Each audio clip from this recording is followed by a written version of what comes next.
श्री राम दोस्तों, कैसे हैं आप सभी।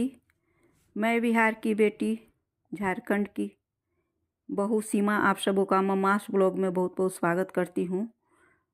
दोस्तों, कल है देव उठनी एकादशी।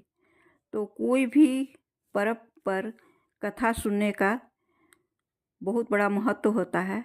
तो आज मैं आप लोगों के लिए देव उठनी एकादशी की कथा लेकर आई हूँ। तो आइए जानते हैं। धर्म ग्रंथों में दी गई कथा के अनुसार एक राज्य में एकादशी के दिन प्रजा से लेकर पशु तक कोई भी अन्न नहीं ग्रहण करता था। एक दिन भगवान विष्णु ने राजा की परीक्षा लेने की सोची और सुंदरी वेश बनाकर सड़क किनारे बैठ गए। राजा की भेंट जब सुंदरी से हुई तो उन्होंने उसके यहाँ बैठने का कारण पूछा। स्त्री ने बताया कि वह बेसहारा है। राजा उसके रूप पर मोहित हो गए और बोले कि तुम रानी बनकर मेरे साथ महल चलो। सुंदर स्त्री के राजा के सामने शर्त रखी कि यह प्रस्ताव तभी स्वीकार करेगी जब उसे पूरे राज्य का अधिकार दिया जाएगा और वह जो बनाए राजा को खाना होगा। राजा ने शर्त मान ली।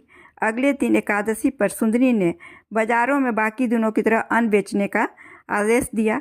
मांसाहार बनाकर राजा को खाने पर मजबूर कर दिया।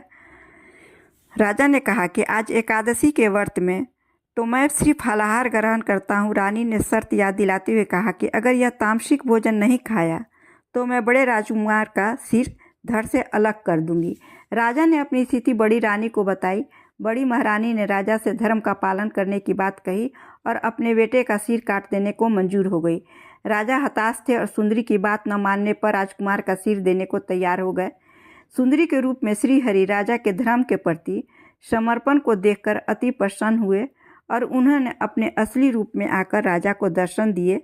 विष्णु जी ने राजा को बताया कि तुम मेरी परीक्षा में सफल हुए, कहो क्या वरदान चाहिए।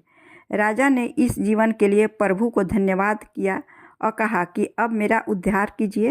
राजा की प्रार्थना श्रीहरि ने स्वीकार कर ली और वह मृत्यु के बाद वैकुंठ लोक में चले गए।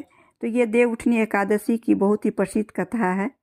दोस्तों, यदि आप लोगों को यह कथा अच्छी लगी हो तो प्लीज़ लाइक शेयर और सब्सक्राइब अवश्य कीजिएगा और लास्ट में बेल आइकन दबाना मत भूलिएगा।